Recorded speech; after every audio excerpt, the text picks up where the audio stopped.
Dhanbad public school main branch आपके समक्ष एक कहानी पेश कर रहा है जो पूरे देश में चल रहे BN Panicker national reading mission movement का हिस्सा है। इसके माध्यम से वर्ष 2022 तक 300 मिलियन अंडर प्रिविलेज्ड जनसंख्या के बीच रीडिंग और डिजिटल रीडिंग को पहुंचाया जा सके। इसी कड़ी में आज की कहानी है परख। प्राचीन समय में एक नामी रसायन शास्त्री थे। उन्होंने अनेक असाध्य बीमारियों की दवाइयाँ तैयार कर ली थी। लोग उनकी दवाइयों से बहुत जल्द स्वस्थ हो जाते थे। वे दिन रात अपनी प्रयोगशाला में काम करते रहते थे। उनके ऊपर काम का बोझ बहुत ज़्यादा था। वे चाहते थे कि अगर उन्हें एक सहायक मिल जाए तो वे और अच्छी तरह से लोगों की सेवा कर सकेंगे। एक दिन वे राजा से मिले और कहा, महाराज, काम का बोझ बहुत ज़्यादा बढ़ गया है। मुझे एक सहायक की ज़रूरत है। राजा ने कहा, ठीक है आचार्य जी, मैं कल सुबह ही 2 योग्य नौजवानों को आपके पास भेजूंगा। आप उन्हीं में से किसी एक को चुन लीजिएगा। रसायन शास्त्री ने कहा, जो आज्ञा महाराज। अगले दिन सुबह सुबह 2 नौजवान रसायन शास्त्री के पास आ पहुँचे। उन्होंने उनके पांव छुए। रसायन शास्त्री ने बारी बारी से उनसे उनकी योग्यताओं के बारे में पूछा। दोनों युवक एक जैसे पढ़े लिखे थे। रसायन शास्त्री सोच में पड़ गए कि किसे रखें और किसे ना रखें। उन्होंने दोनों युवकों को एक एक पदार्थ दिया और बोले, मैं नहीं बताऊंगा कि ये क्या है। इसकी पहचान तुम स्वयं करोगे तथा इसका गुण दोष पता करोगे और इससे एक नया रसायन तैयार करोगे। परसों शाम मैं तुम दोनों की राह देखूंगा। दोनों युवक जाने के लिए उठ खड़े ही हुए थे कि रसायन शास्त्री ने कहा, और सुनो, घर जाते समय पूरे राजमार्ग को पार करते हुए जाना। दोनों युवक आश्चर्य में पड़ गए कि आचार्य जी ने ऐसा करने के लिए क्यों कहा, परंतु उन्होंने कुछ पूछा नहीं और जो आज्ञा आचार्य जी कहकर विदा हुए। तीसरे दिन शाम दोनों युवक रसायन शास्त्री के पास आ पहुँचे। उनमें से एक युवक बहुत उत्साहित था और दूसरा बहुत उदास। रसायन शास्त्री ने पहले उस दुखी युवक से ही पूछा कि तुम इतने उदास क्यों हो।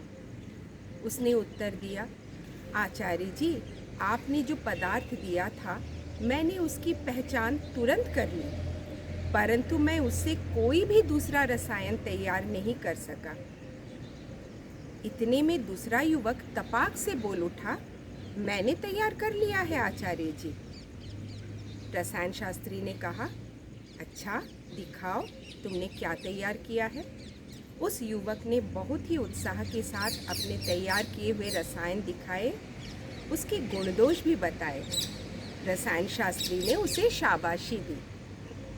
फिर उन्होंने उस दुखी युवक से पूछा, तुमने क्यों नहीं तैयार किए? तुमने तो मेरे दिए हुए पदार्थ को पहचान भी लिया था। देखो इसने कितना अच्छा रसायन तैयार किया है। उस युवक ने शांत भाव से उत्तर दिया, आचार्य जी, आपने कहा था पूरे राजमार्ग को पार करते हुए घर जाना। जब हम उस रास्ते से गुजर रहे थे तब मैंने वहाँ एक बीमार व्यक्ति को दर्द से करहाते देखा। वो बहुत बीमार और कमज़ोर था। मुझसे रहा नहीं गया। मैं उसे उठाकर अपने पास ले आया, उसकी सेवा की, उसे खाना खिलाया। आज 2 दिन से उसी की सेवा में लगा हुआ हूँ।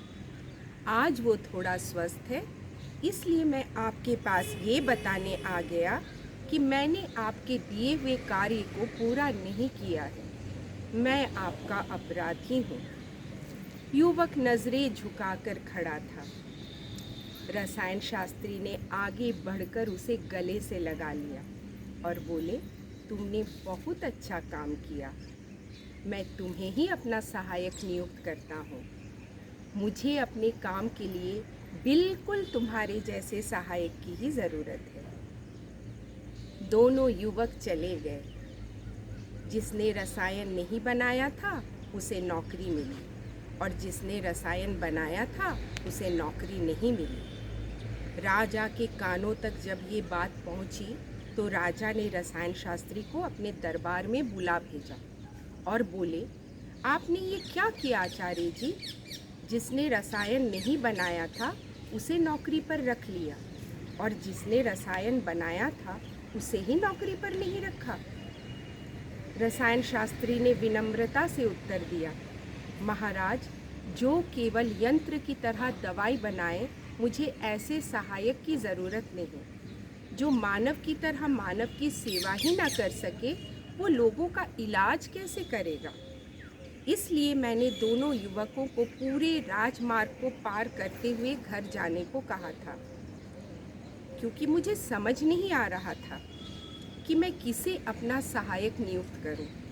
दोनों युवक एक जैसे पढ़े लिखे थे, दोनों की योग्यताएं भी एक जैसी थी। मैं तो असमंजस में पड़ गया था। तभी मुझे याद आया कि राजमार्ग पर कई दिनों से एक बीमार व्यक्ति पड़ा हुआ है।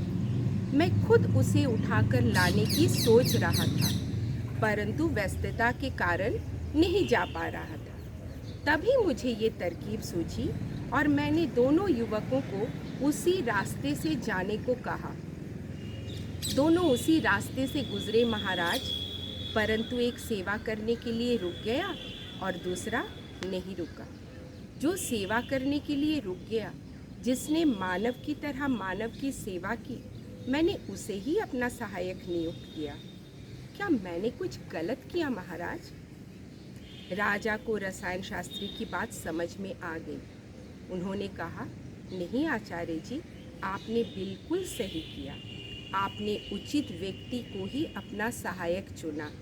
आपकी परख एकदम सही है।